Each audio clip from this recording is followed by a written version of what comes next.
já ouviu pessoas reclamando que a igreja adventista mudou? Sim, é claro que tem muita gente saudosista embarcando nesse discurso. Por outro lado, há aspectos que não podem ser ignorados. De fato, vivemos uma crise de identidade visível na música, na pregação, no estilo de vida e na compreensão de muitas doutrinas. Você já se perguntou sobre como será a igreja daqui a alguns anos? É hora de retomar nosso papel de remanescente. Adventismo para uma nova geração é um e-book para ajudar jovens, universitários e líderes a transmitir valores adventistas no novo contexto digital. São 49 capítulos e mais de 200 páginas, com textos leves e profundos, para quem quer se apaixonar pela mensagem do terceiro anjo e cumprir a missão. Adquira agora pelo link na descrição, comentário fixado ou pelo QR Code que está aparecendo. Adventismo para uma nova geração. Chegou o livro que você precisa ler para viver sua fé nesse tempo. Boa tarde. Eu espero que você tenha almoçado tão bem quanto eu almocei. Olha, quero agradecer a você que veio também hoje à tarde, que está aqui conosco. Nós vamos continuar estudando assuntos que são, de certa maneira, essenciais para nós recobrarmos aquilo que nós somos e o plano que Deus tem também para a nossa vida. Eu vou pedir para colocar a apresentação para a gente. Nós vamos já iniciar. E deixa eu contar para você algo bem interessante. Certa vez, um homem foi à igreja e a sua esposa já orava por isso há muito tempo, porque ela era cristã, mas ele não. Infelizmente, aconteceu que ela não pôde acompanhá-lo justo naquela noite. E ela ficou assim muito preocupada, como é que ele vai ser recebido? Sobre o que vão tratar? Será que vai ter alguém especial, um conjunto, uma música? Alguma coisa que marque bem o meu esposo? E ela ficou ali muito aflita, pensando em todas essas questões, orando por ele, e finalmente deu o horário, o culto já tinha se encerrado, e ela ficou aguardando o retorno dele. Quando ele chegou em casa, ela tentou segurar a ansiedade, mas logo ela perguntou: "E aí, amor, como é que foi o culto?" E ele respondeu: "Foi bom", mas não disse mais nada. E você sabe, né? Isso é quase que matar a esposa de curiosidade. E ela não estava satisfeita com essa resposta. Ela queria mais. Ela perguntou: "Mas e aí? Sobre o que foi pregado hoje? O que foi dito?" Ele disse assim: "Olha, hoje o sermão foi sobre o pecado." E o que você achou? O que foi dito exatamente? E o marido ficou um pouco pensativo assim. E finalmente ele respondeu: "Bom, eu acho que o pregador era contra, mas eu não entendi direito." Essa história é interessante para a gente entender que às vezes parece que a nossa mensagem ela não é clara, ela não é objetiva.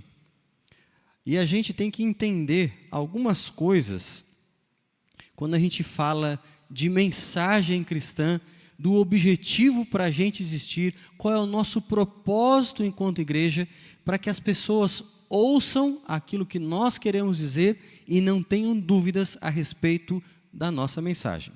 O nosso tema, agora à tarde, é um tema de certa maneira muito controverso, porque já tem gerado alguns debates. Mas é bem verdade que à luz da palavra de Deus e também à luz dos escritos do Espírito de Profecia, esse é um tema bastante claro. E a gente vai ver, então, quais são algumas perspectivas dos emergentes a respeito de adoração e também daquilo que a Igreja Adventista pensa sobre esse tema. A gente falou um pouquinho, na parte da manhã, que a Igreja Emergente ela tem uma preocupação em resgatar esse conteúdo histórico. E nós vimos o que significa esse conteúdo histórico. É expor pessoas de uma geração pós-cristã a diversas expressões da tradição cristã ao longo da história. Então, é um pacote, um mix, que é apresentado. Você pega um pouquinho do catolicismo medieval, com as suas práticas, um pouco do pentecostalismo e um pouco também da enologia tradicional do mundo protestante. E isso tudo é apresentado em formato de culto.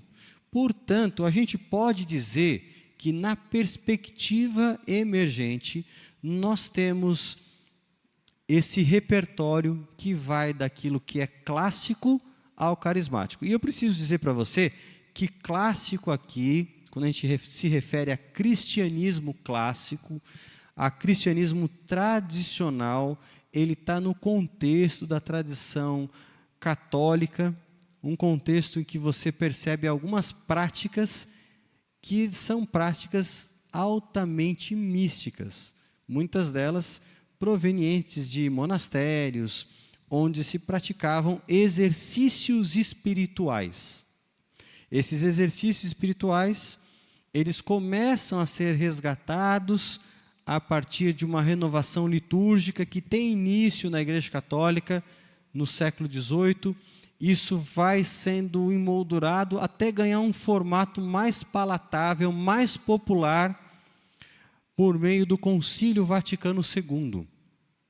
Esse concílio, ele é decisivo para causar uma mudança no pensamento e na liturgia da Igreja Católica. Como é que isso acontece? Você pode ver que de uns tempos para cá, a partir da década de 70 em diante, a Igreja Católica tem assumido um novo perfil. Antigamente, como é que eram as missas? Os padres praticamente celebravam as missas voltados de costas para o público e falavam uma língua que ninguém entendia. A língua litúrgica do catolicismo era o latim, e ainda é, especialmente em alguns ritos bastante tradicionais. Além disso, você tinha a adoção do canto gregoriano, que é um canto, uma expressão vocal bem diferente de quase tudo. Ele é bem místico, ele consiste em uma repetição de sons, e isso se manteve. Mas, paralelo a isso, a igreja adotou também, sempre que possível, a missa vernacular, ou seja, a missa na linguagem do povo. Ao mesmo tempo, também as músicas populares foram endossadas, e de um tempo para cá você já viu que na Igreja Católica tem alguém tocando um violão, cantando uma música um pouco mais animada, parecendo uma música popular. Aqui no Brasil, de uma forma particular, é muito comum a gente ter, há algumas décadas, padres que se aventuraram pela carreira musical e fizeram algumas das músicas mais conhecidas do repertório religioso. Desde o Padre Zezinho, Padre Marcelo e outros, aí, Padre Fábio de Mello e outros padres cantores. Então, toda essa renovação na liturgia, ela começa com a Igreja Católica, essa aproximação das pessoas por meio da música. Então, a igreja evangélica, em algum momento, ela também sente a necessidade de uma renovação. Isso a partir da década de 1980. Em 1970, a gente teve um outro movimento importante, que aí você tem o movimento carismático chegando às pessoas de uma forma um pouquinho mais abrangente. Até certo momento na história dos Estados Unidos, o pentecostalismo era mais voltado para pessoas negras. Você tinha poucas pessoas brancas aderindo a essa expressão religiosa. Mas a partir da década de 60, 70, você tem um neopentecostalismo com uma proposta diferenciada, vendendo o sonho americano, mas numa linguagem religiosa. Então, essa mudança, olha como as coisas vão acontecendo. Uma coisa vai puxando a outra. E assim, nós temos uma renovação litúrgica na década de 80, e finalmente a gente chega na década de 90, quando surge a igreja emergente. Então, quando a igreja emergente vem, já tinha passado por todas essas mudanças. E ela agora, ela vai recapitulando, ela vai puxando todas essas coisas e criando um novo perfil, misturando esses diversos estilos que a gente vê aí na história do cristianismo. Qual que é a grande intenção? O que o culto emergente tem de diferente? Por que ele se tornou tão conhecido? Porque nesse tipo de culto, você quer envolver a pessoa em todos os seus sentidos. Então, tem música, mas também tem bastante movimento, porque as pessoas cantando músicas carismáticas, elas são praticamente convocadas a erguer as mãos, a mexer o seu corpo. O corpo é colocado numa posição em que ele também participa da adoração. Mas não é só isso, não. Eles também trabalham, como eu mencionei pela parte da manhã, com os labirintos de oração, que é uma prática já desde a Idade Média do catolicismo. Quando eles entram no ambiente, o ambiente, muitas vezes, ele exala um perfume diferente, eles participam por meio de artes, eles podem se expressar no culto, em alguns cultos, por meio de pintura, de poesia. Também tem uma outra coisa muito importante, eu preciso resgatar algo que eu disse na sexta-feira. Quem estava aqui sexta-feira vai se lembrar que eu disse que a visão de Deus é uma visão diferente.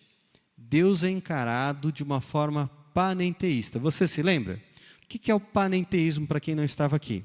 É a ideia de que Deus, ele engloba todas as coisas, mas todas as coisas juntas são menor do que Deus. No panteísmo, a realidade é Deus, tudo é Deus. No panenteísmo, tudo faz parte de Deus. Tem essa diferença. Então, você consegue sentir a presença do sagrado em todos os lugares. Até onde isso nos leva? Bom, se Deus se manifesta em todos os lugares, em todas as coisas, Ele pode se manifestar também na cultura popular. Ele pode se manifestar por meio de filmes, Ele pode se manifestar nas artes. E no culto emergente você tem essas coisas.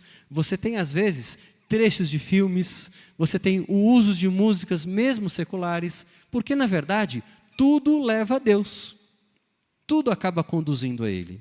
Então, não tem essa diferença entre aquilo que é sagrado e aquilo que é profano, que você já se habituou a ouvir. E claro que faz parte da Bíblia, mas para eles não tem essa diferença. Agora, quando você pensa nesse modelo de adoração que é super envolvente, é muito emocional e pouco cognitivo.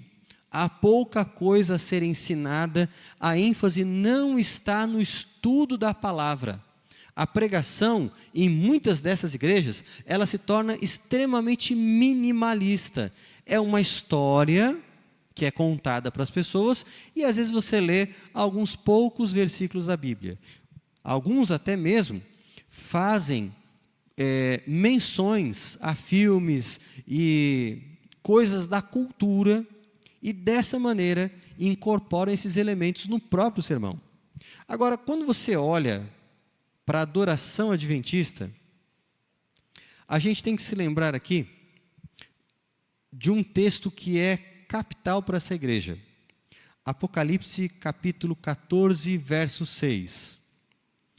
Vi outro anjo voando pelo meio do céu, tendo em sua mão o evangelho eterno, para proclamar a toda tribo, raça, povo e nação, dizendo, verso 7, temei a Deus e dai-lhe glória, porque vinda é a hora do seu juízo, e adorai aquele que fez os céus, o mar, a terra e as fontes das águas. Olha quantos elementos interessantes nós temos aqui. Em primeiro lugar, esse anjo, ele sustenta, ele segura, ele carrega o evangelho eterno, e ele tem um destino. Para quem ele vai pregar esse evangelho eterno? Para quem? Para todas as tribos, povos e nações. Mas, espera aí. A gente geralmente, quando lê esse texto, entende que se está englobando todos os povos, tribos e nações, significa que é para todos. Aqueles que estão debaixo da terra. O texto fala aqueles que habitam debaixo da terra. Quem são esses que habitam debaixo da terra? Essa expressão aparece várias vezes no livro de Apocalipse. E ela, em geral, se refere àqueles que são inimigos de Deus. São esses que vão receber a marca da besta. Aqueles que habitam sobre a terra. Então essa expressão ela não é neutra e nem topográfica no sentido de descrever simplesmente de forma sem nenhum juízo de valores as pessoas que vivem no mundo. Não, é uma expressão para caracterizar aqueles que são inimigos de Deus. Agora, perceba uma coisa, mesmo eles sendo inimigos de Deus, Deus tem uma última mensagem para eles. Deus é o Deus que ama os seus inimigos e que quer salvá-los. E que mensagem é essa que Deus tem para esses inimigos? Essa mensagem, ela tem praticamente 2 pontos principais. O primeiro ponto qual que é? Temei a Deus e dai-lhe glória. E adorai. Olha, é um convite à adoração. Nós somos convidados a adorar a Deus. Nós somos convidados a adorar a Deus porque estamos num contexto de juízo. As pessoas precisam ser advertidas a respeito desse juízo para que tomem uma decisão de adorar a Deus, de se posicionar ao lado dele. Esse Deus é apresentado no texto como Criador e como juiz. E olha que interessante, você já percebeu que esse texto, essa sequência, aquele que fez os céus, o mar e a terra, essa sequência aparece não só aí na Bíblia? Já percebeu isso? Essa é a mesma sequência que aparece no 4º mandamento. Nós temos aqui nesse texto uma alusão, uma referência indireta ao sábado. Mas não é só isso, porque o texto termina dizendo aquele que fez as fontes das águas. E essa expressão, fontes das águas, ela não aparece no texto de Êxodo 20. Não aparece no texto do 4º mandamento. Essa expressão, ela nos remete a Gênesis capítulo 9. Em Gênesis capítulo 9, nós temos o dilúvio. Deus está lembrando que Ele é o juiz e que Ele tem o poder de julgar a terra, é sua prerrogativa, assim como Ele fez por ocasião do juízo. Então esse Deus que é criador e é juiz, Ele exige das pessoas um posicionamento. E Ele quer dar a elas a oportunidade de se arrependerem, de estar do lado dEle, enquanto ainda é tempo. Agora, como é que você pode entender esse convite à adoração? Veja, esse movimento mundial, representado por um anjo, é ele quem deve convidar as pessoas para que elas adorem a Deus. O povo de Deus, nos últimos dias, o remanescente, é quem estende o convite à adoração. É quem chama as pessoas para que adorem a Deus. Agora eu pergunto para você, como é que nós podemos estender esse convite se nós mesmos não compreendermos o que é adoração? Se nós não entendermos o que é adoração, nós não poderemos ensinar as outras pessoas e prepará-las para o retorno de Jesus. E olha, o que é adoração na Bíblia?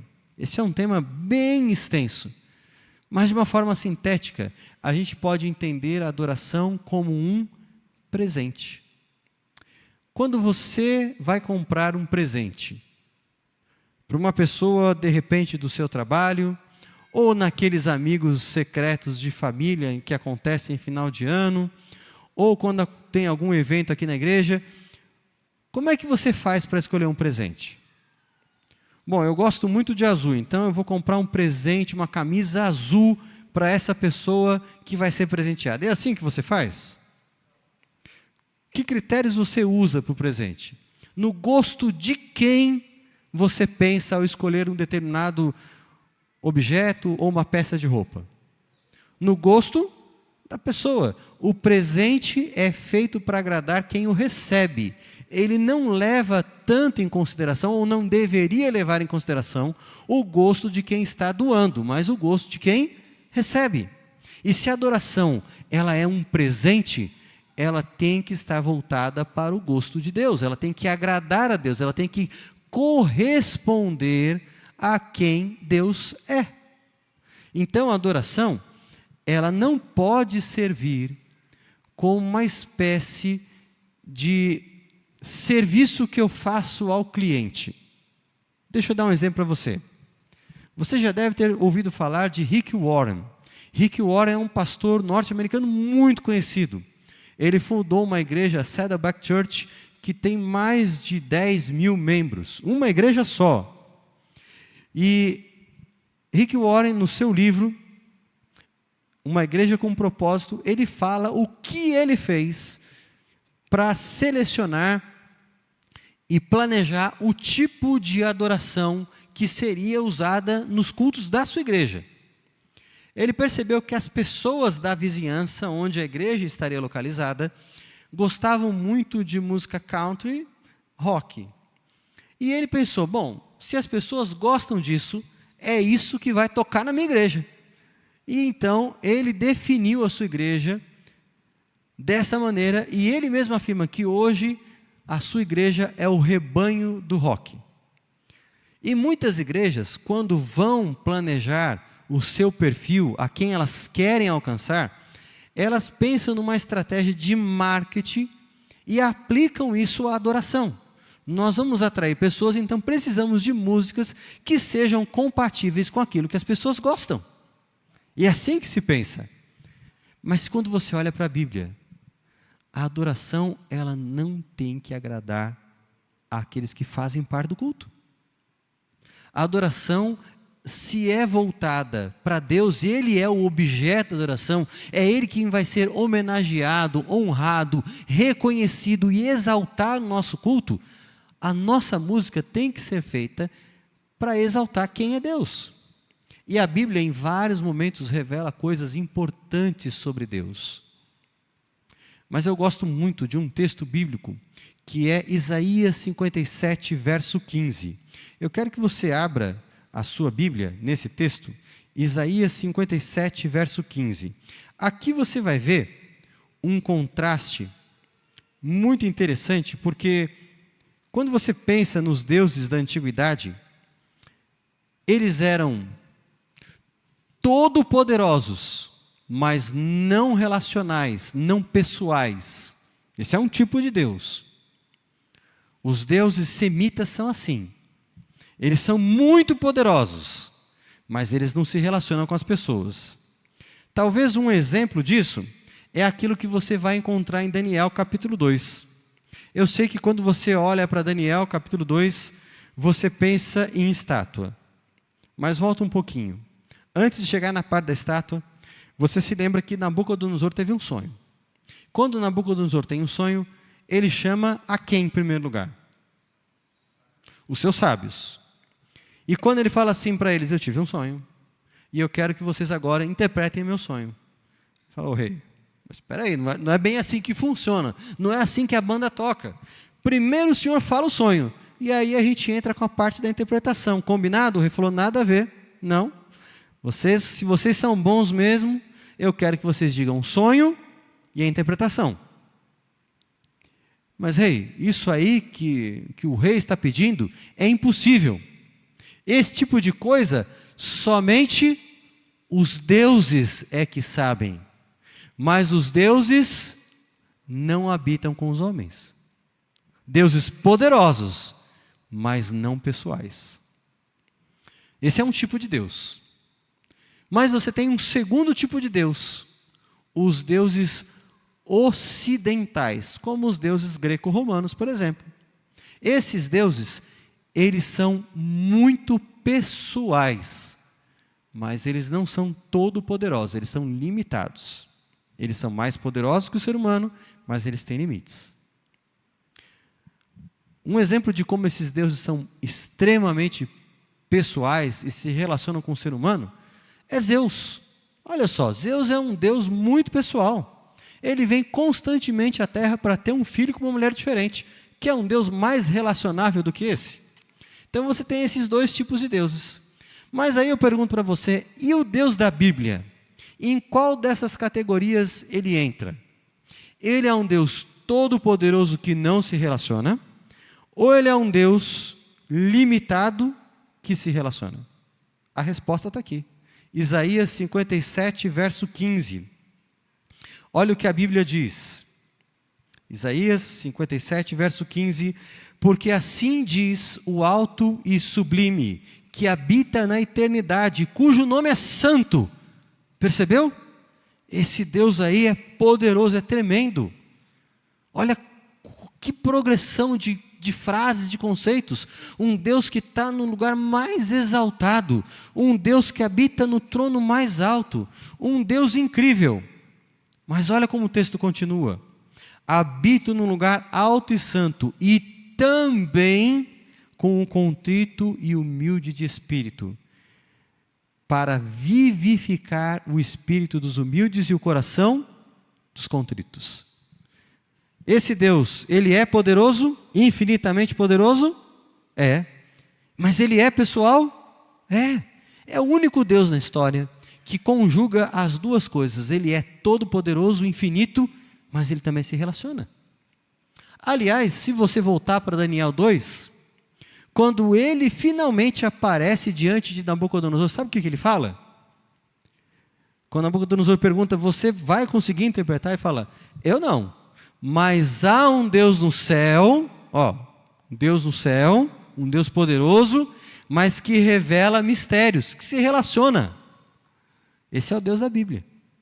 Então, quando a gente olha algumas ideias sobre Deus, aquilo que a Bíblia fala sobre Ele, a gente consegue agregar conceitos importantes a essa ideia da adoração. Quando a gente fala de adoração na Bíblia, a gente está falando de sentimentos como reconhecimento, gratidão, louvor, petição, ações de graça, solenidade, tudo isso faz parte do ambiente e dos sentimentos que estão nesse pacote chamado adoração. Veja, a Bíblia nos pede para comparecer diante de Deus com alegria, com júbilo. Mas a Bíblia também nos ensina que devemos estar contritos diante dEle. A adoração na Bíblia, ela envolve as nossas emoções, mas sem se basear exclusivamente nelas. Uma adoração emocional ou emocionalista produz efeitos efêmeros. Porque a pessoa pode ficar lá no culto 3 horas cantando, levantando a mão, chorando, gritando, dando 3 pulinhos, fazendo o que ela quiser. Mas e durante a semana? O quanto daquilo ficou para ela na experiência dela? A adoração não pode ser apenas uma injeção de dopamina, que a pessoa fica ali feliz da vida. A adoração, ela também serve para que eu me renda, para que eu me comprometa. A adoração também envolve a minha razão. Ela não é um racionalismo frio, mas ela envolve a minha razão. Ela não é um sentimentalismo barato, mas ela envolve os meus sentimentos. A adoração conjuga as duas coisas. E claro, os termos que nós temos para saber até onde ir, o que fazer, estão na própria Bíblia. Quem deve nortear os princípios da verdadeira adoração é a palavra de Deus. E claro, no culto adventista, a gente sabe que Deus se faz presente e que em tempo real nós temos a resposta e a comunicação com os céus graças à intercessão que acontece no santuário celestial.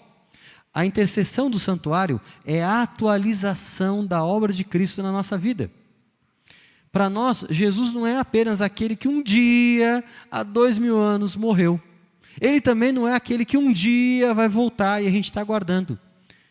Há algo que Jesus fez no passado, há algo que Ele vai fazer no futuro, mas nesse momento, precisamente agora, há algo que Ele está fazendo. Hebreus 7:25 diz que Ele vive para interceder por nós. A obra de Cristo, ela não para. A obra de Cristo, ela é contínua. É bem verdade que em algum momento, a sua obra no santuário, ela vai se encerrar. E aí vai ser o tempo em que Jesus Cristo vai voltar para nos resgatar. Mas, enquanto essa obra continua, nós temos comunicação aberta, acesso franco. Por isso que o apóstolo Paulo diz em Hebreus 4, 14 a 16, que nós devemos confiadamente nos achegar perante o trono de graça. Ali nós vamos receber graça e vamos receber poder para vencer as tentações e continuar servindo a Deus. Por isso que a adoração, ela é algo relacionado a tudo aquilo que Deus fez, faz e é. Você tem um exemplo disso em Apocalipse capítulo 5, quando Jesus Cristo é adorado. Apocalipse 4 e 5 são momentos em que nós vemos na corte celestial, ao redor do trono de Deus, a adoração dos seres que estão ali presentes. Em Apocalipse 4, o centro é a adoração a Deus, porque Ele é Criador. Veja, Deus é adorado por uma coisa que Ele faz. Ele cria o mundo e Ele merece ser adorado. Em Apocalipse 5, nós temos o drama do livro que não pode ser aberto. E esse livrinho só pode, então, finalmente ser desvendado por causa do leão da tribo de Judá, o Cordeiro de Deus. Jesus Cristo, então, é exaltado pela obra da redenção, porque pelo seu sangue Ele comprou os moradores da terra. Ali diz o texto que Ele foi morto. E em grego a expressão é mais forte ainda. Ele é o cordeiro que foi assassinado. Não foi simplesmente morto. Ele foi violentamente assassinado. E graças a isso, Ele pode nos resgatar. Então, graças a essas expressões que a gente encontra ao longo de toda a Bíblia, a gente entende que a adoração, ela deve envolver todo o nosso ser. E a adoração não é simplesmente aquilo que a gente faz enquanto está aqui na igreja, em 4 paredes. Não, o apóstolo Paulo fala do nosso culto racional. Ele diz que nós devemos nos oferecer a Deus como sacrifício vivo. Você já viu um negócio desse? Sacrifício vivo? Imagina que quando o sacerdote vai sacrificar a ovelha, ela está viva. Como é que vai fazer um sacrifício vivo? O que o apóstolo está dizendo é que a nossa vida deve ser oferecida em sacrifício contínuo a Deus. Que nós devemos servi-lo e adorá-lo por meio das nossas escolhas, por meio do nosso estilo de vida, por meio dos nossos relacionamentos, por meio dos nossos objetivos, por colocar completamente a nossa vida e as perspectivas que temos sob o controle e autoridade da palavra de Deus. Isso é adoração. Então a adoração não é o que você faz num dia da semana. Pastor, mas o sábado não é o dia de adoração? É um dia especial de adoração, onde você se encontra com Deus, porque Deus determinou esse dia. É o dia que nós celebramos a criação, a obra criada de Deus. Mas todos os dias nós somos convidados a adorar a Deus. E se você não adora a Deus todos os dias, não tem por que você adorá-lo no sábado. Já percebeu isso? A pessoa que passa a semana inteira desconectada com Deus, ouvindo músicas seculares, envolvida com filmes e séries do mundo, fazendo coisas erradas, como é que ela vai vir aqui no sábado para adorar a Deus? O que ela conhece desse Deus? O que ela experimentou do poder de Deus durante a semana? Quando eu venho aqui no sábado, eu vou expressar aquilo que Deus fez, eu vou agradecer por todos os momentos que eu passei junto com Ele durante a semana. O sábado é o ponto principal da minha semana com Deus, mas não pode ser o único encontro que eu tenho com Ele. Não pode ser. E a Bíblia tem um conceito muito interessante, que fecha com isso que a gente está dizendo, que é a questão de espírito e verdade. Jesus mesmo disse à mulher samaritana que os verdadeiros adoradores que o Pai busca são aqueles que o adoram em espírito e em verdade. A adoração na Bíblia tem que ser um fenômeno espiritual. A adoração na Bíblia tem que ver com o reconhecimento de quem é Deus, mas ela também é pautada pela verdade, a verdade revelada por Deus. Aquilo que Deus disse tem que servir para que eu adore. Eu não posso criar agora novos critérios, pensando em alcançar este ou aquele, ou agradar um número de pessoas. A adoração não foi feita para agradar pessoas. Se a gente adora para agradar pessoas, como dizem, algo de errado não está certo. Precisa ser corrigido isso. A adoração é para agradar a Deus. Eu quero fechar esse primeiro assunto contando isso aqui para você. A Igreja Adventista, a gente já relembrou aí, surgiu a partir do movimento millerita, depois do desapontamento de 1844. E ela foi se desenvolvendo até que assumiu esse nome, Igreja Adventista do Sétimo Dia, em 1860 a 61. Mas, no último quarto do século XIX, começou a aparecer um movimento muito interessante nos Estados Unidos, o movimento Holiness, ou movimento de santidade. Esse movimento ele surge nas campais metodistas. Era muito comum a igreja metodista organizar grandes campais que atraíam pessoas das mais diversas denominações religiosas. E essas campais, em algum momento, foram palco de alguns exageros e arroubos emocionais. Então tinha gente gritando, tinha gente caindo no chão, tinha gente falando em línguas estranhas, tinha gente manifestando os mais diversos fenômenos, curas, milagres, etc.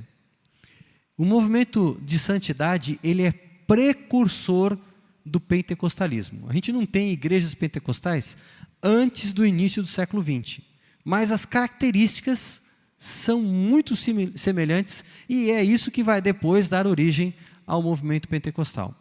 Qual foi a reação dos adventistas ao movimento de santidade? Num primeiro momento, a reação unânime foi rejeição. Não podemos acreditar no movimento que defende um reavivamento que não está baseado nas Escrituras, que não busca a verdade da palavra de Deus. Mas lá para o final da década, para o final do século, na última década do século XIX, 1890, A.T. Jones e Wagner eram já expoentes muito conhecidos por causa da Assembleia de Minneapolis em 1888. E o Wagner era um importante editor nessa fase, mas tinha um problema, porque o Wagner começou a ler vários livros do movimento de santidade.